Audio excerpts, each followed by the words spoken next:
Hello, and welcome back to another episode number 81 of the Kobe. Soup Shoes podcast. So we are back at it again. Got our host, myself, Eric, aka 23 and 10. My team just got the 8th straight win in a row. So we're creeping up in the standings in the East. Now a half game behind Boston for the second seed. We got Ernest, aka E_Books88.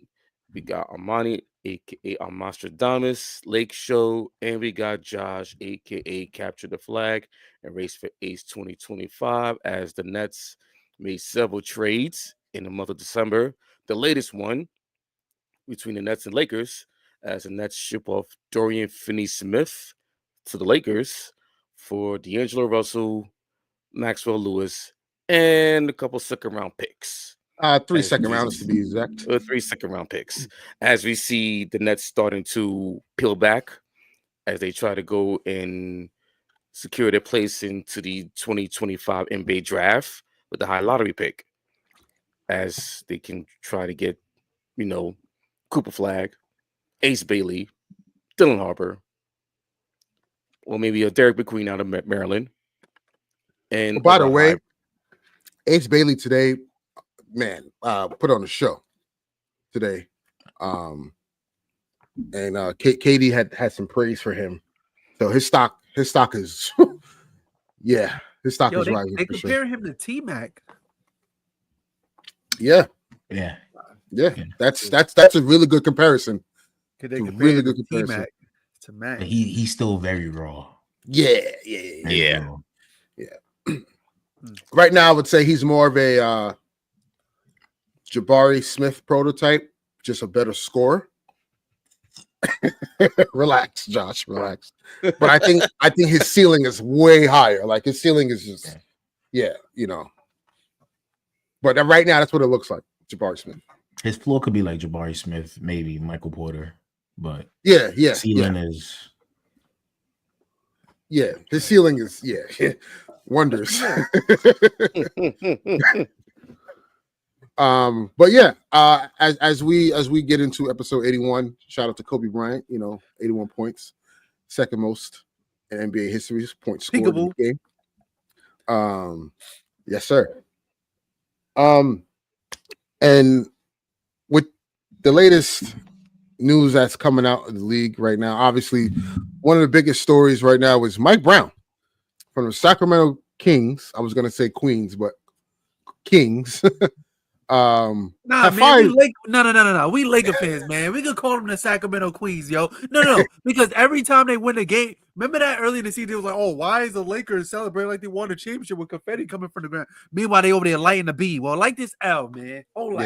Yeah. They, for reference, the Lakers have swept the Kings this year during the season. So, But they had fired Mike Brown right after a game against the Detroit Pistons where they blew a 19-point lead. That will do it. And evidently, De'Aaron Fox fouls Jaden Ivey. So the Kings were up 3. Jaden Ivey is attempting to shoot a 3. De'Aaron Fox doesn't close out properly. He fouls Jaden Ivey, in the motion of shooting the ball, gets fouled, hits the 3. He hits the free throw. They win the game. And, right now I believe they're riding on a 6-game losing streak, if I'm not mistaken. Yeah, 6-game losing streak. Yeah, they're riding on a 6-game losing streak. And they are 12th in the West. 12th in the West, and evidently they have fired Mike Brown. What are your guys' thoughts on the situation? Do you feel it was fair? Obviously, most of us don't think it was, but or that's not fair. Do you think it was justified? And where do they go from here, Josh? I'm not gonna lie to you, man. The leash for coaching in the NBA is very short, and that's weird. Because everything is all great. 2 years, he turned that franchise around, helped them make the playoffs for the first time in like 15 years. And as soon as just one bad season happens, well, all this, I guess, turmoil has happened inside the building. He's the scapegoat. I don't like how they doing that, you know. Third seed 2 years ago. They lost in 7 to the Golden State Warriors, in which Steph had 50 points in that game. You can't be mad at that. And then the following, they don't make the playoffs. Last year, they didn't make the playoffs again. And obviously, they made some changes to the roster, which questionable changes, but changes they did not need. Yeah, they didn't need because the team needed something different. And so that's really on the management. So management is just, doing anything to cover their job, I feel, and to save them from losing potentially De'Aaron Fox. I guess De'Aaron Fox is the only thing that matters because Sabonis never has an opinion on anything. He's just like, I don't care, I'm good. But it's weird that it's only Fox that's talking here, and it's not Sabonis. Sabonis is like, and supposedly Sabonis said that he wasn't involved in any of this stuff. I believe that. I actually believe that. Yeah, and the organization came out. Well, there's a report from Ramona Shelburne that no one on the team wanted Mike Brown fired, and that none of the players were even consulted on this. This was management that decided to do this, just for reference. And when they come out with reports like that, somebody's like, it's cap. Yeah, it's super cap. But I just don't like it in general. Obviously, I read the report. I don't know how true the report is, but they talked about Mike Brown supposedly wanted to make changes in the starting lineup, which included DeRozan coming off the bench and stuff like that. And I feel like he was actively trying to add a spark, add a different layer to this team with them struggling, and I guess they just didn't like it. So, like I said, I don't know how true that report is, so I'm not gonna go heavy on that. But I don't like the firing of Mike Brown, and this is why bad organizations stay bad for as long as they do. Firing a good coach like this, and somebody actually made a tweet. The last 6-7 coaches of the years got fired. All got fired except for Tibbs. So it's just like, it's a real problem in the NBA. Then, like, it's not just a one organizational thing. It's a weird issue. Like, if you're the coach of the year, and within a season or two you get fired, my job should be safe for at least the rest of my contract. Yeah, at the very least, especially if you're an organization like the Kings, when you haven't made the playoffs in 16 seasons, and then did that, and exactly, yes. So that's why I have a real problem, man. The Kings are showing you why they're up there with the bad organizations in sports, not just in basketball, in sports. They up there with the Jets, and I'm a Jets fan saying that. So, damn. Yeah, it's I don't understand the direction that they want to go in. Obviously it all started from kind of like the offseason when De'Aaron Fox declined his extension. Rightfully so, he should have, because he's going into a contract year, and what's the point of signing the extension when you can get way more money down the line during free agency from the same team that you're playing on, right? So financially, it makes sense for him to decline it. But what came after that was he was evaluating what the team was going to look like and the direction that we're going to take, which means that just tells me you're not entirely happy in your situation and you want things to get better. That's just a indirect way of telling the front office, make some moves or I might be out of here. So things were rocky then, and obviously going into the year, you have DeMar DeRozan now. they're thinking, man, this is a guy. You know, we have two of the top clutch players in the league from last season on the same team. So now late game situations, we should be okay. We have more than enough scoring between Fox, DeRozan, Sabonis, Murray, and Malik Monk all in the lineup together. The team should be performing better. Defense may take a dip, of course, but offensively they should be potent. And that has not been the case thus far. So they're in a very peculiar situation. I don't know what they do from here. You know, there's still reports out there saying that they may just listen to offers about De'Aaron Fox and trade him before the deadline. That remains to be seen. They can't do that. You'll be surprised though. It's just a taker out there. It's just a weird situation going on in Sacramento, and I don't know if they should blow it up or not. Like, it's just like they're in this weird space. But Armani, give me your thoughts on what do you think the Kings should be doing from here on out? Man, I don't even know. Because pretty much y'all already said it. Like, past couple years, what was it, 2023? The Kings was the team to be reckoned with. De'Aaron Fox made an All-Star team. I know last year, Sabonis got snubbed. A lot of people felt that he should have made the All-Star team. He was getting like triple doubles left to right and stuff like that. But it's unfortunate to see a coach who won Coach of the Year, who also brought that team to relevancy, to meet those expectations, and they get fired 2 years later. Like, that's kind of wild in a sense. But it's like a lot of drama going on over there. You got De'Aaron Fox who I remember making this like a pivotal point, like when we was giving our off-season takes or whatever, like De'Aaron Fox not signing that extension, and it was like, well, that's kind of questionable because, you know, they had things rolling. I think this is before DeMar DeRozan decided that he was going to be a Sacramento King. Mm-hmm. Well, before that trade happened. So I was like, that was kind of awkward that he didn't sign it. And then, like, as we're starting to watch it, I'm like, yo, the Kings don't look like themselves this season. And it's weird because I remember when DeMar showed up, when that trade was made, we was high on it. All of us. We was like, well, DeMar gives them more dynamic scoring, which he does. DeMar is averaging 20 points, but it's just like he just doesn't fit in what they're trying to do right now because defense is also taking a dip. And now you have De'Aaron Fox, who doesn't play great defense. You have your subbing Herder and Monk in and out the lineup, who doesn't play great defense. You got Keegan Murray, who doesn't play great defense. You got DeMar DeRozan, who don't play great defense. And you got Sabonis, who also don't play great defense, who doesn't give you no type of rim protection at all. So, like, where's that coming from? You know, and he slows down the pace on offense. Yeah. And they're just not shooting well at all. All of them. Like, Keegan Murray's like shooting the worst of his career. Like, on average, he's probably give you 1-3 a game, like, which is insane to even say. So it's I don't know, man. Like, I think you go the route of blowing it up because it's like, I don't know how they could say something like this. I don't know.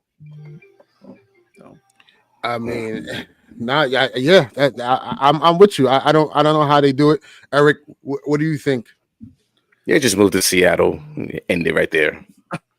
Wow, just that. I mean, like, move to Seattle. It's just like move the whole franchise. They can't. I mean, there was a couple years ago. There were talks about moving the Kings to Seattle. So yeah, but it's like it's another episode of the Kings being the Kings. You know, they can't get out of their own way. If you remember back in 2018 draft when they had the whole Luka fiasco with Vlade Divac as their GM. Yo, yeah.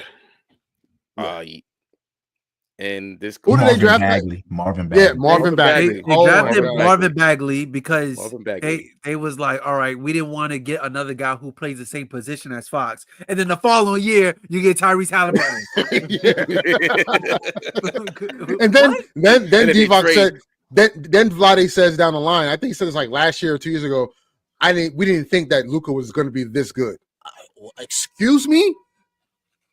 Excuse me. Everybody could see that he was going to be good. Everybody could see it. Yeah. He was MVP at what 16, 17 16 Come on. of the EuroLeague. That should Yeah. already tell you something. Don't you think, Vladi? But then again, it's Vladi. It's the Kings, bro. It's just the Yeah. Kings. Yeah. So I agree with Armani. Just blow it up, restart it. The new coach is the former one of the former players, Doug Christie. Christie. Let's see what he brings. Listen, the only Christie we acknowledge is Max. You heard? So, and talking about it right now, they're getting blown out by the Mavs right now without Luka or Kyrie or Lively or Clay. Yeah, they're getting blown out right now. Yeah, it's bad. It's really bad. Yeah, this is bad. This is very, very bad.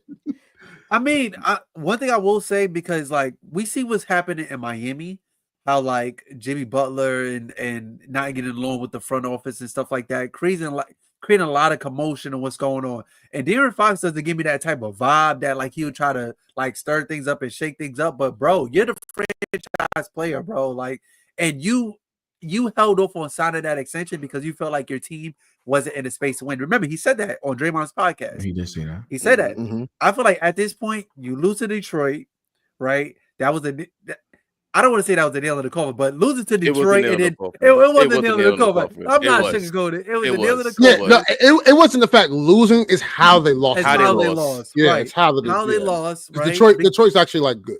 Right. Losing to that.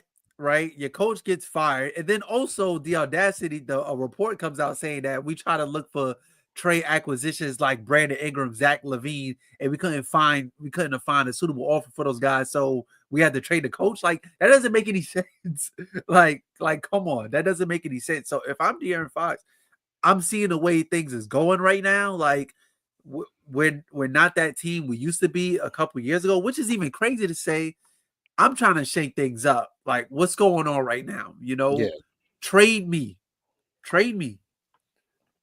I don't agree with that though.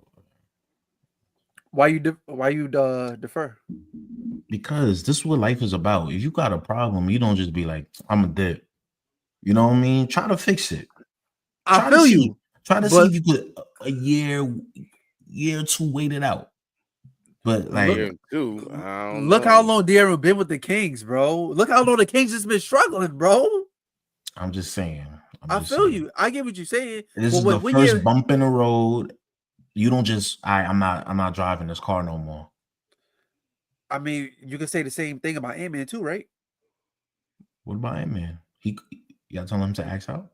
Well, he's trying to cause commotions in there because he's not liking the way things. I hate to segue like that, but this quick, off topic real quick. Ant-Man trying to low-key getting frustrated with just the performances of his teammates and how the front office is doing, and Yeah, but I get that, but I don't think you don't hear no whispers about he's acting out. Yeah. You know what I mean? Yeah. Fair. Like to the point where like the GM and the agent is sitting down talking about like when you get to that point, that to me means there's a mediator. There's a meeting of the minds of an understanding. Like if Rich Paul is coming to your office, that's his agent too. Yeah, it's GG. Yes, exactly. yes. De'Aaron Fox is clutch. So if Rich Paul is coming to into your office and he's discussing, this is what my client is feeling like. This is what he's seeing. This is what he's saying. This is what he's thinking and feeling. And then you respond like this. Yeah. I'm not gonna lie, man. I take back everything I just said. That's all, folks. Shirt is coming at the end of the season. Oh my god! It's over. It's over. So let me ask y'all this question: if De'Aaron was to, for some weird reason, get dealt, right, where is a suitable fit for him? Houston or San Antonio. But I would say Houston more so than anything. Houston got the more. Houston needs more shooting. Houston needs more scoring. Yeah, Houston does need that, but Houston just got the more pretty stuff. If I want to do a trade and I'm the Kings, I would want to do a trade with Houston. Give me Reed Shepherd, give me Cam Whitmore. You could have Fox and then give me some of those Suns picks. But the fit with the Spurs will be real interesting. It'll be great. Take the pressure off of Wemby, right? And you got a second scorer to go along with Chris Paul. And then let's not be remiss. Relationships matter. As much as we can clown Harrison Barnes. Harrison Barnes and De'Aaron Fox are really close. Talking about relationships, though. I don't know about the Suns. I mean, the Spurs. Chris Paul's there. Not because of that. Pop. Stephon Castle? No, but I'm gonna tell you why Pop would work with him though, because De'Aaron is the type of not because of that. Team USA, they didn't even call him. I mean, stuff like that. Remember, he was upset. He was upset about that. He was. But that falls to me more on Grant Hill and the committee, more than just Pop. I don't know. Pop had all his players on there, and Pop, yeah, and Pop is coming back, but it's like Pop is on his way out from coaching. You know what I'm saying? I think he'll be in the front office.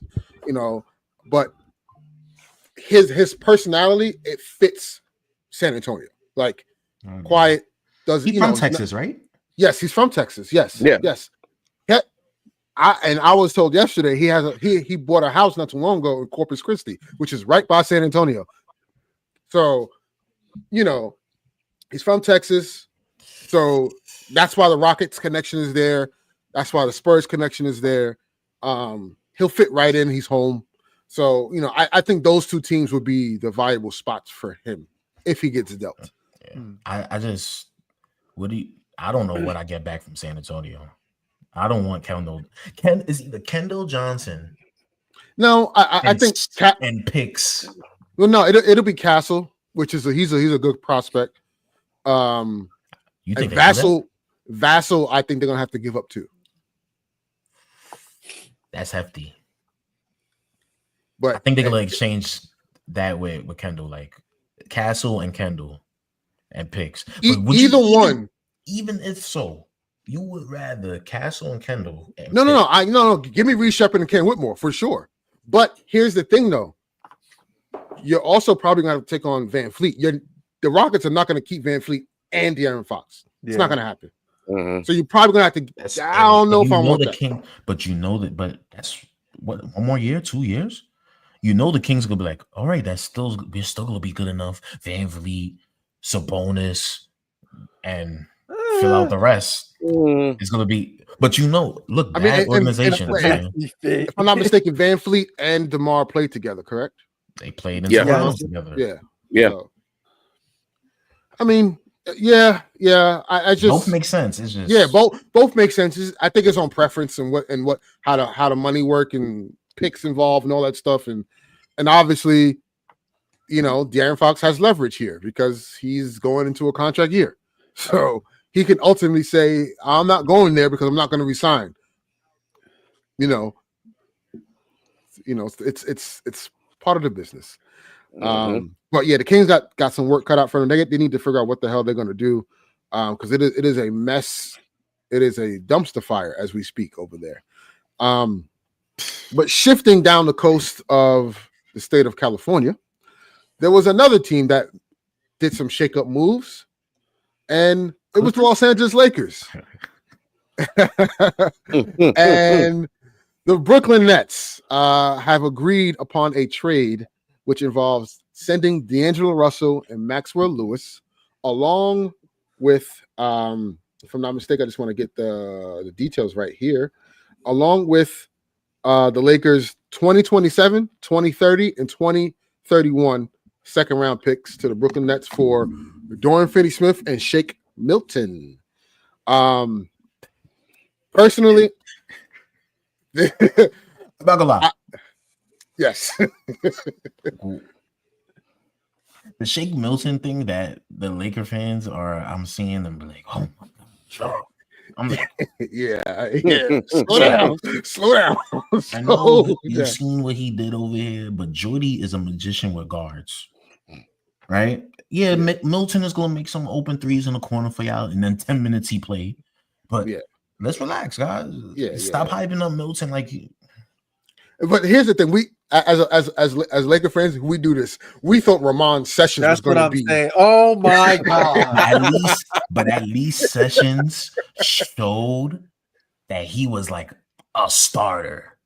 Yeah. Milton is like Yeah, I watched them all. I watched them that year. I mean, we also traded Derek Fisher for that. We see. Look, we also thought Kendall Marshall was going to be something for us. So, like, listen, oh man, Kendall Marshall, that's a good throwback, man. Yeah, exactly. He was our starting point guard, and we was like, "Oh hell yeah!" You know what I'm saying? So, that broke jump shot. That shit was going in though. It was though. It was that midi was going in every time. That shit was going in. But you know, that's what we do as Lakers fans. Like, we're gonna hype up our players, and then the minute they have an offer night, they're getting slandered to hell. So like, it happens. You know what I'm saying? And that's just, and I was telling Josh this earlier, but that's just my issue with like just the whole D'Lo sent off thing, you know, because like for me, I've been very neutral with D'Lo, right? So when the Laker Nation is, I hate to use this word, but like when they're throwing a can at him, I sat on the sideline, I mind my business. But when D'Lo was at his highest, same thing, I mind my business. You know, now I see the same people who is, you know what? The same people that was shitting on D'Lo. Oh, D'Lo, good luck. I'ma miss you. Why did we trade you? I'm just like, what? Yeah, the same people that was shitting on him, like, and it's crazy because you also have those same people who be like, well, hold on, who is going to play point guard now? They don't have a real point guard. It's like, well, hold on. And you know what? You just complained that you wanted him off the team. And it's crazy you say that because Jake Milton, though. The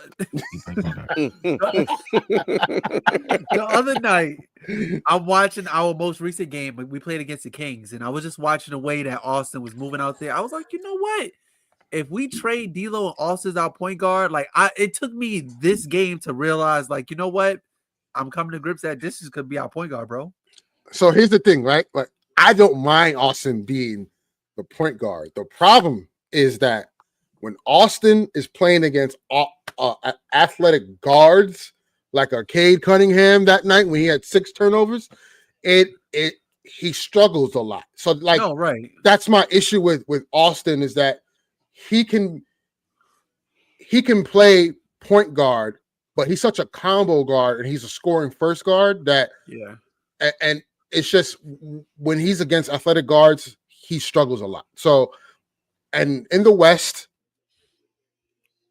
there are some, you know. So, but for what he does for us, he has been phenomenal, and he has been nothing short of a great player for us thus far. So, again, I don't mind him running the point guard. Obviously, LeBron takes some of that duty, but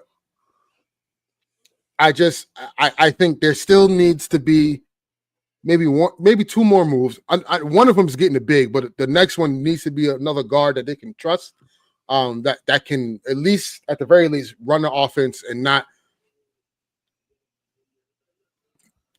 I feel just not struggle against guards that like are uber athletic and stronger than him, because that's when he struggles a lot. Because he dribbles a lot, you know what I'm saying, and Austin tries a lot of stuff, and he's very skilled. Pretty much the way I think of it, I just want it to be where, like, you know, at this age of LeBron, I don't want to sit here and say we don't know how many games we have left, but just like, I don't want him to do as much as he's been doing. Yeah. You know, like, I guess you could say his whole career in a sense. I just want him to, you know, obviously if he has to take action, then absolutely, then yeah. But like, I don't want him to be a ball dominant guy, even though I know what he excels at, especially if we can get other pieces that's able to be able to do that, you know? Mm-hmm. Yeah.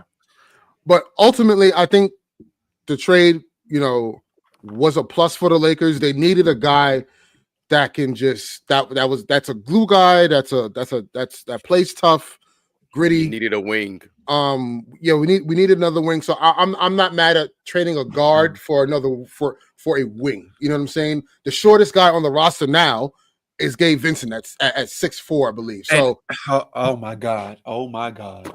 But again, I'm more comfortable with that than having 3 guards that are 6'4" and lower on the floor, which JJ was playing a lot, versus having just only one now on the roster. So I need that brother off my team. I don't care what Laker Nation say. I don't care if y'all saying that he's improving, he's getting better. I need that brother off my team because no.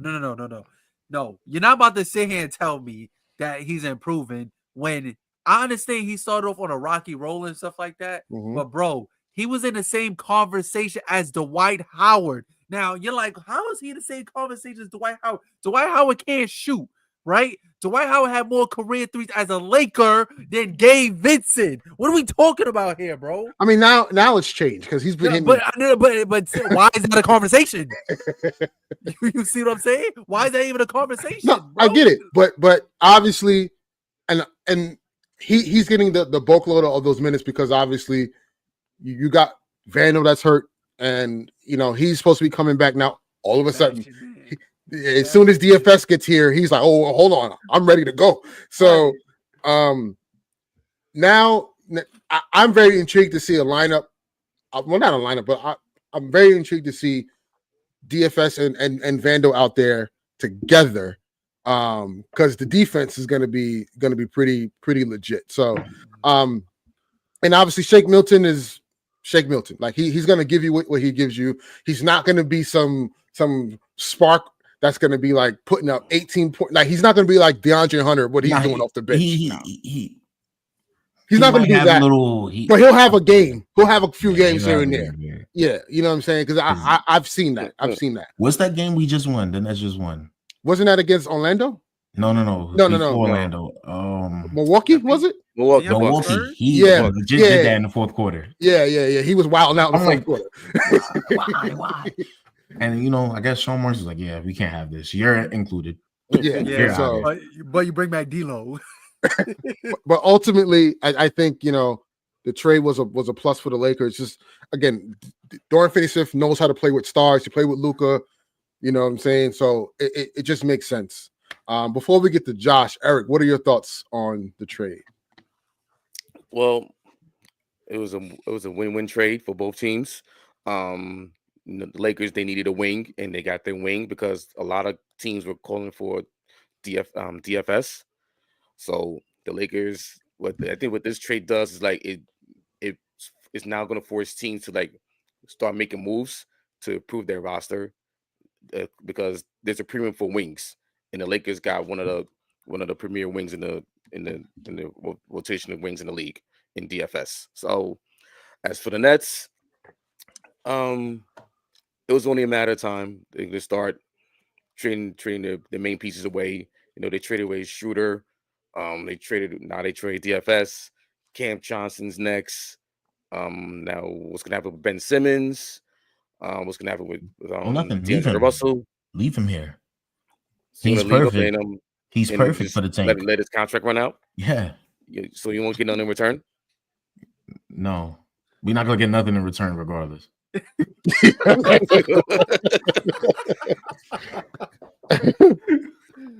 But also it wouldn't shock me if the Nets keep continuing to play like this. I mean, the last game against Orlando, they almost pulled it out before losing that game late. But sooner or later, they're gonna have to start prioritizing the draft. Speaking of that game, it was funny how the coach Jordy came out and was like, "Yeah, if we had a mature guy on the roster still, we could have won the game." I was like, "Okay, tell us you missed DFS without telling us you missed DFS."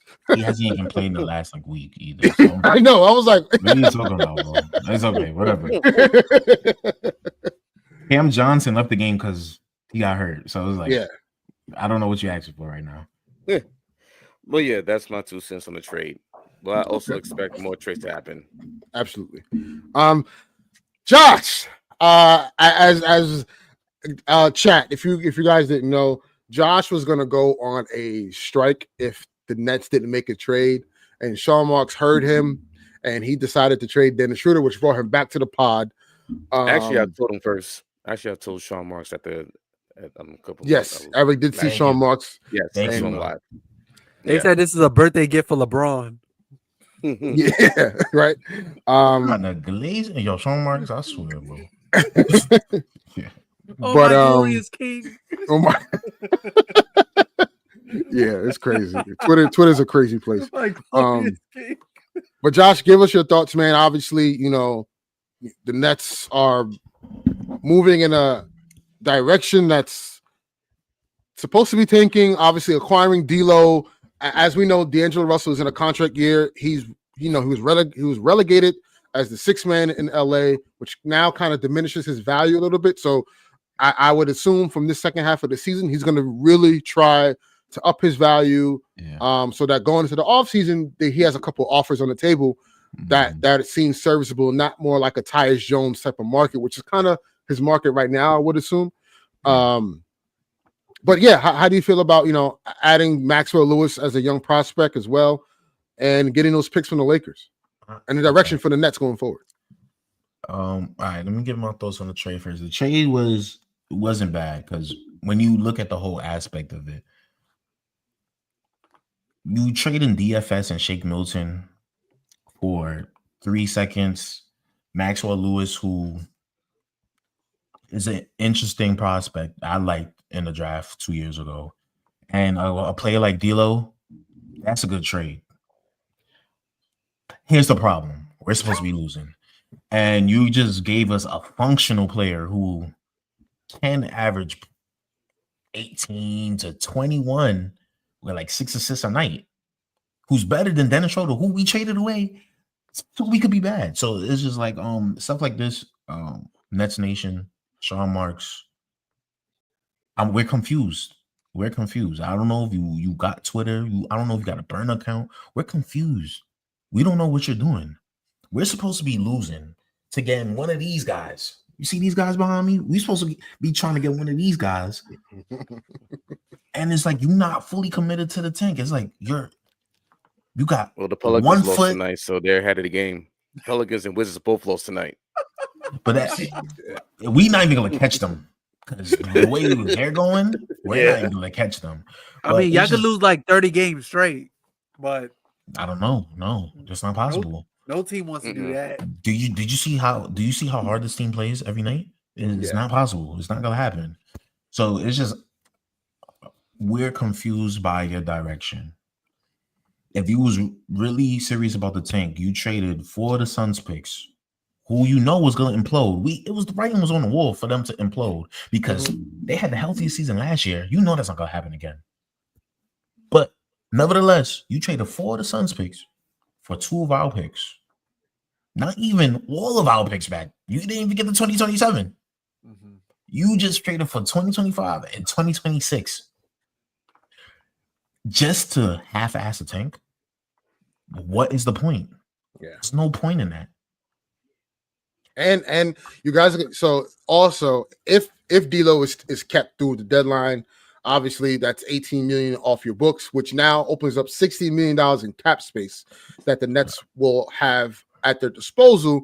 Which, when the team does that, that tells me that they're trying to get a star. Like that. And just think about that. When you look at the free agency list, Randall, Jimmy Butler, that doesn't fit. So that's what I'm just confused about. You still got to pay Cam Thomas. He's due for extension, so you got to pay him. He's a restricted free agent. What are you going after? Restricted free agents? Or you wanna go after Kuminga? You want to run up the bill on Kuminga or something? We don't know the plan. You have to make the plan clear to us because you're confusing us. I know. I saw your face on mine. I feel the same way. I don't want to pay Kuminga for nothing over here. But I mean, the Warriors don't want to pay Kuminga for nothing. There's the reason why the Warriors didn't pay him. And I totally agree. But some people in the Nets fan base are just like, oh, let's just trade Cam Johnson for Kuminga. And I was just like, what do we do? Another conversation for another day. If you, but I'm gonna say what happened? I was gonna say, like, if you they really do that, like go and trade for Kuminga and sign Randall in the offseason. Oh my gosh. It's horrible. Like, that's just bad. That's bad team construction. I think he should get fired after that. Honestly, he should have been fired a long time ago. But look at Mike Brown. Just got coach of the year. Fired. Sean Marks fumbled 3 stars. Still here. Yeah. 10 years as Nets GM, still here. So that's my whole problem. I don't feel like it's a clear direction. It's 1 foot in, 1 foot out on this tank. And it's just really confusing as a fan right now. It's really confusing, and I really hope D'Lo doesn't come here and show out. I don't know if y'all bought him here for a nostalgia act, all out, because it's half the fan base who I don't know. I don't want to say the word I want to call them, but it's half the fan base that they just want. I don't know. They just want to win. They just want, he's bringing the vibes. What vibes? That's when we brought somebody back for the vibes. It was Spencer Dinwiddie. What did he do? So it's a lot. I don't know. I'm 2019 Nets, baby. Yeah. 2019 Nets. But I just want a clear direction. Sean Marks, I know you watch the show. I need a clear direction. I do anticipate though that Cam Johnson will be dealt by and February. That will be and if he's dealt, that's a clear direction. Cool. Yeah. We're good here. Yeah. Because then when he's gone, you'll just be playing Cam Thomas, D'Lo, and that's fine with me. You still got Clax. Mm-hmm. I think Clax is gone too. For my estimation, I think Clax and Cam Johnson are the two that I think. I'm not going to say. Well, Cam Johnson, I'm going to say surefire, but like depending on what offer they get for Nick Claxton, but I think those two guys are probably the odd man out before the deadline. So that's all I have to say about the Nets right now. And what Ernest said was true. I was ready to strike. I wasn't going to come on the pod. I was just going to talk to them behind the scenes, tell them, give them topics and all that, and just chill until something happened. And it's crazy. Every time I threaten to not do the podcast, a trade happens. So I might have to keep doing it. You might have to keep doing that. I might have to keep doing that. So, but Josh, I keep you updated. You know what I'm saying? I told you, hey, they, phone calls were made. You know what I'm saying? It's just a matter of saying yes or no. So and that's the one more thing. The Memphis trade was better for the tank. Yes, you're getting back Luke Kennard and Conchar. That's enough. Right. We don't have no ball handler on the team. It'll just be Ben, and we'll be bad. That's it. That's it. So the D'Lo thing is really confusing. That's the only thing I really hope we do flip him. Yeah, you can still flip him by the deadline. Yeah, to trade D'Lo and Cam Johnson. Clax, we could trade him next year. That don't need to be a priority right now, but that's my preferred thing right now. And DFS, Dorian Finney-Smith. Stop talking shit about my team. You heard? I'm not playing with you. If KD, one of the greatest players of all time, still got love here, still got respect for us, and he don't talk like that, you better not talk about that. Next time I see you in Brooklyn, something go happen, man. Word. I believe March 10th we'll be in Brooklyn, the Lakers. Oh yeah, I will be there. You gotta check in.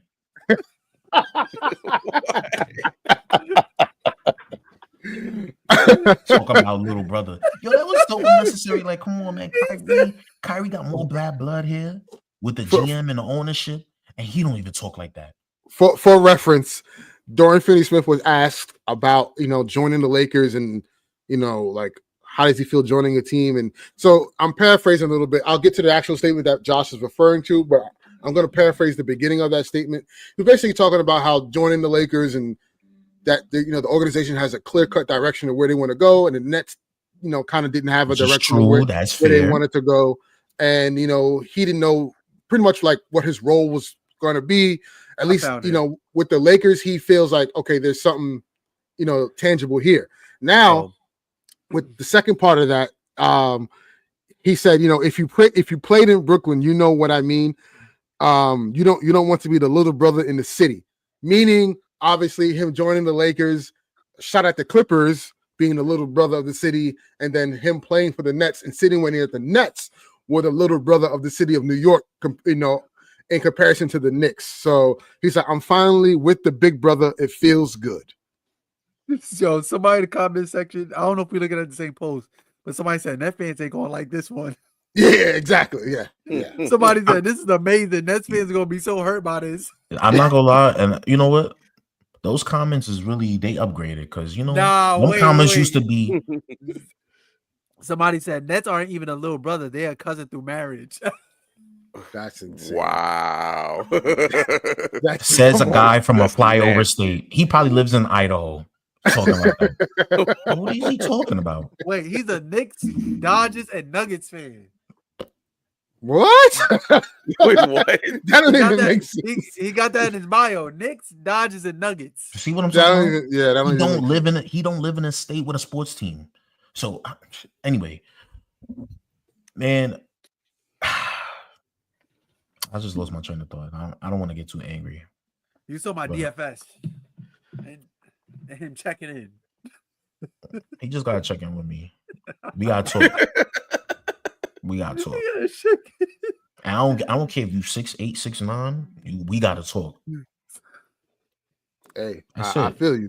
I understand. But as we conclude this episode, I do think there will be moves to be made. Obviously, to Eric's point, like the Lakers making this move now, kind of not forces, but now teams are more like, okay, we got to press the button. So and especially teams in the West, because with Luka dealing with his injury and he's going to be out for a while. The Mavs are vulnerable. The Rockets, I personally feel like the Rockets are going to wind up falling off a little bit. You also have, Kawhi's coming back.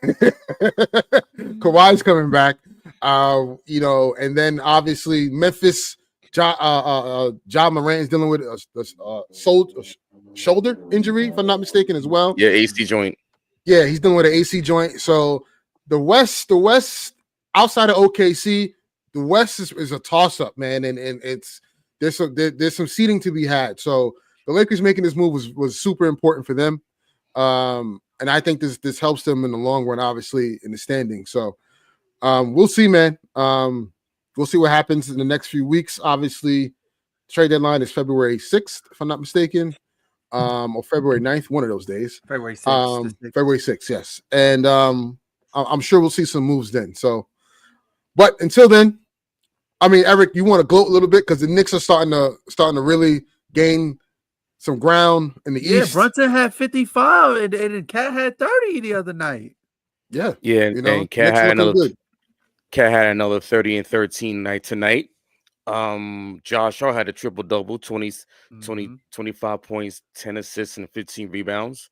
So, speaking of crazy numbers, by the way, I'm sorry. Jokic right now has 36 points and 20 rebounds. Just throwing that out there. Yeah, he just got his 15,000 career point. 15,000 point. And he has 8 assists. So he's well off to another triple-double. I think right now it's probably him and Shea as the top two front runners. Again, it should be Shea. He should be the front runner for MVP.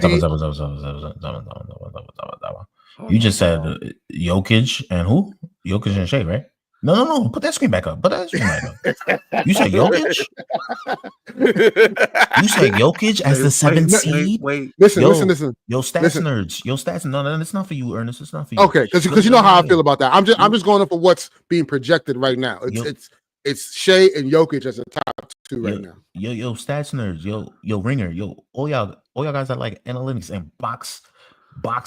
What is it called? No, plus minus and all that. Plus minus is BPMs and all that. BPMs and all that. Yo. The LeBron, the Raptor and all that. Yeah.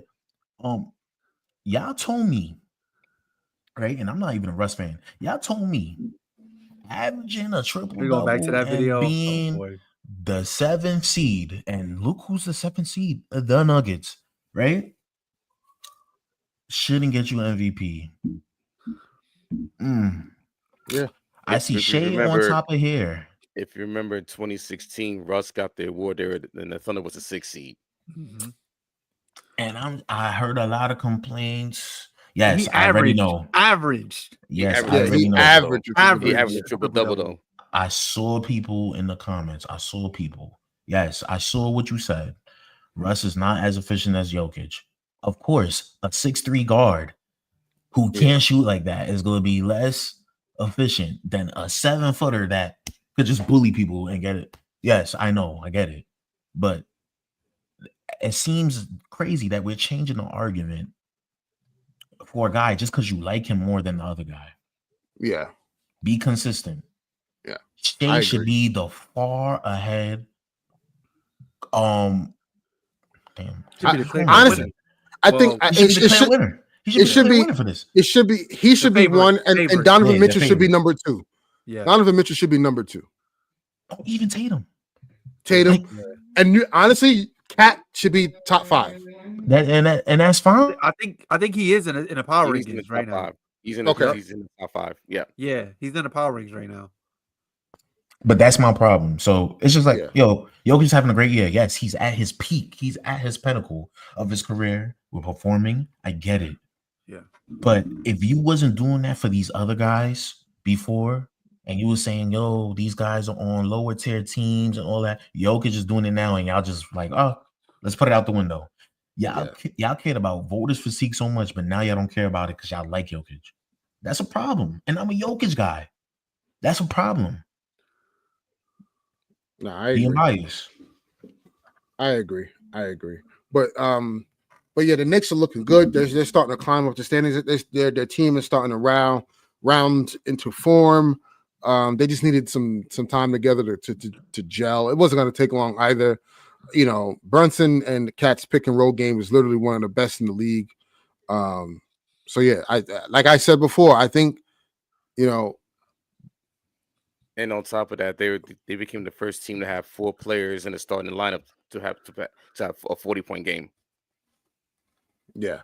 Also, I think, but the big concern is 4 out of the starting 5 leads the league in minutes. Like that is just like because we don't have a bench. Yeah, that's gonna hurt in the playoffs, I think. So, but I think they're gonna show up that bench. Knowing Leon Rose, he sees what he sees. So you're gonna move Mitchell Robinson? We'll see. Whatever y'all do, y'all gotta get a backup big. Y'all gotta get a backup big and either a big or another ball handler, a scoring wing who can handle the ball. Yeah, for sure. But other than that, I think that they're fine. I mean, it's like I told people, like, once they had the slow starts, like, I'm not worried. Because you saw that schedule, how easy it is. I mean, yo, Josh, they had 2 back-to-back games against the Wizards. Like, I mean, hey, come on now. But then they gotta win these games 3 times. Yeah, you gotta win. You gotta win those games. But they beat the Magic 3 times already. Who's playing for the Magic?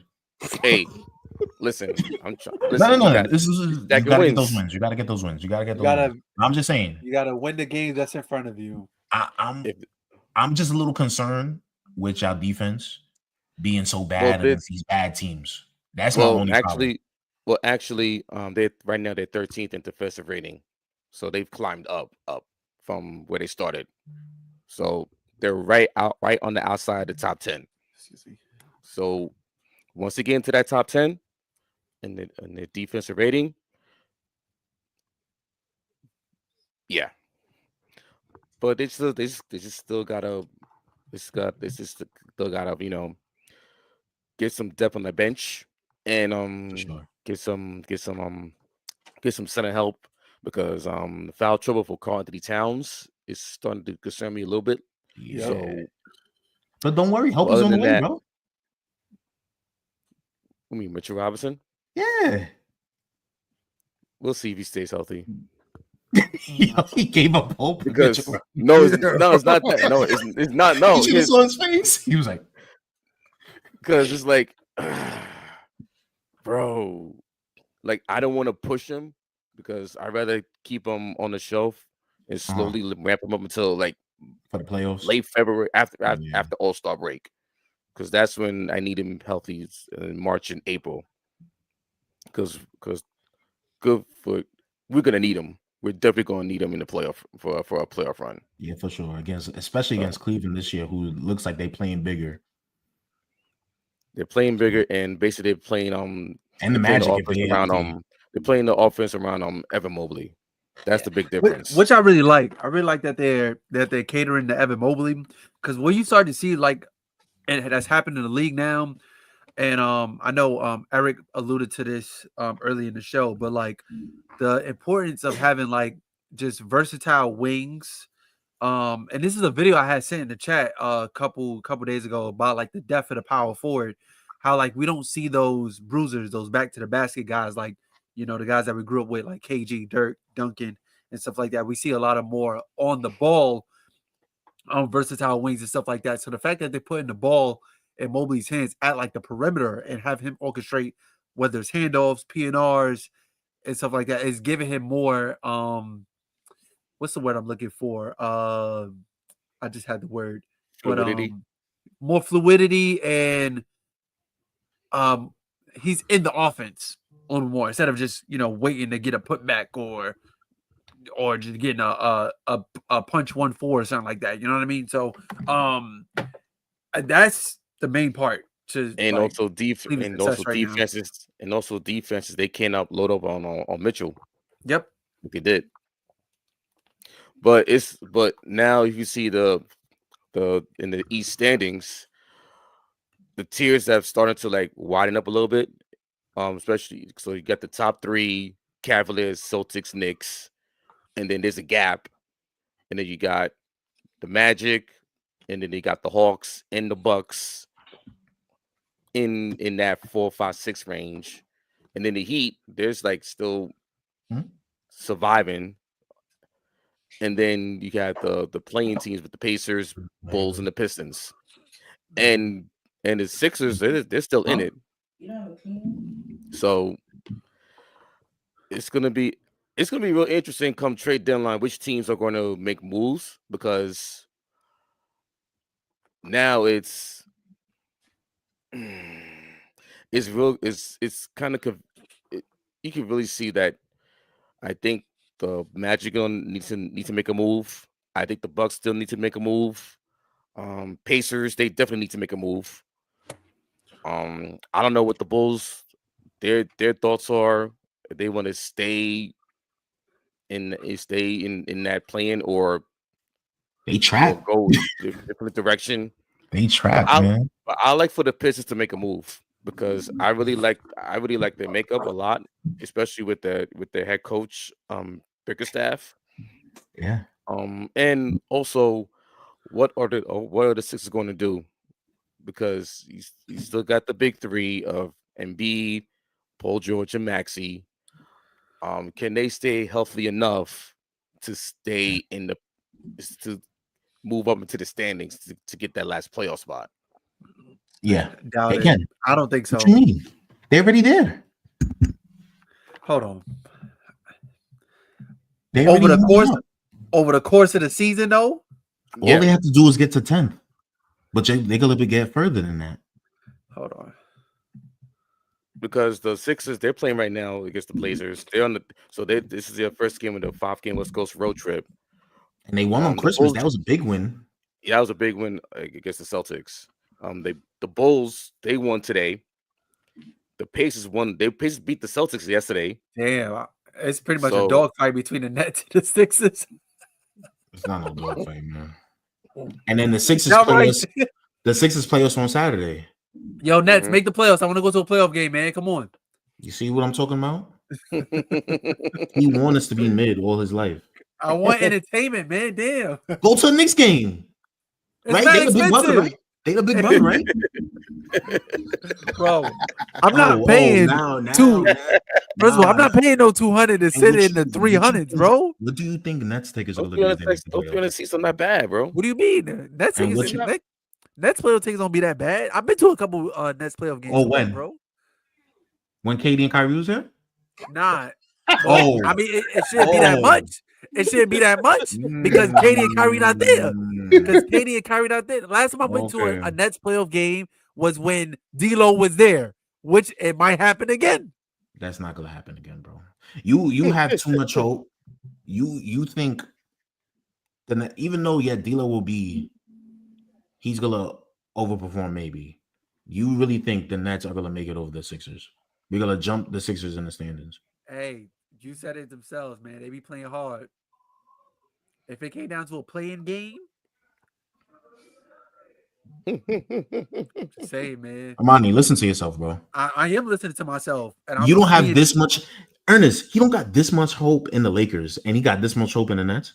Yeah, I don't. It's crazy because Armani, like, you don't even be watching the games, bro. Like, because look, let me. Nah. He talking about, I want to go to. You was crashing out. You crashed out when they lost to the Pistons, bro. You know what was crazy? Pistons. Why are we losing to the Pistons? What was crazy? Armani was like, "Yo, Max Christie hasn't been good," and he based it off of his bets, and I'm like, "Oh, you're looking at it from a betting lens? Forget it.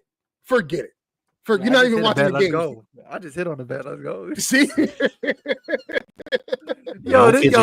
Lucas and Rush just got a triple double. We got a triple double. Insane, bro. Yeah.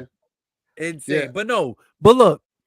The reason why I stopped watching Laker games, for those people watching at home, because preserving my mental health, man. No, for real. Because I sent y'all the little picture in the chat. You know, when you start to get your hopes up high, you'll be coming back in March. You'll be coming back in March for the playoff run. He's preserving his health, right? I'm preserving my mental health. He'd rather see a D-Lo-led playing game. I want to go to a playoff game as an entertainment, as something to do. What's entertaining about a D-Lo-led team in the playoffs? I want to go to a playoff game. You saw him in the playoffs? Yeah, and he was cooking in the playoffs. When? Wait, you talking about that Sixers series? And he averaged 15 with Tobias Harris guarding him. Hold on. When did he cook? Let me know when he cooked in the playoffs. He never cooked in that series. He didn't even cook with y'all, bro. Ernest, what are you talking about, man? I stopped commenting. You think D'Lo went off in the Brook? That was Karis LeVert, bro. 19-3-3. Where? For y'all? In the 2019 playoffs. What was his shooting splits? Oh, and now show me read Karis LeVert stats.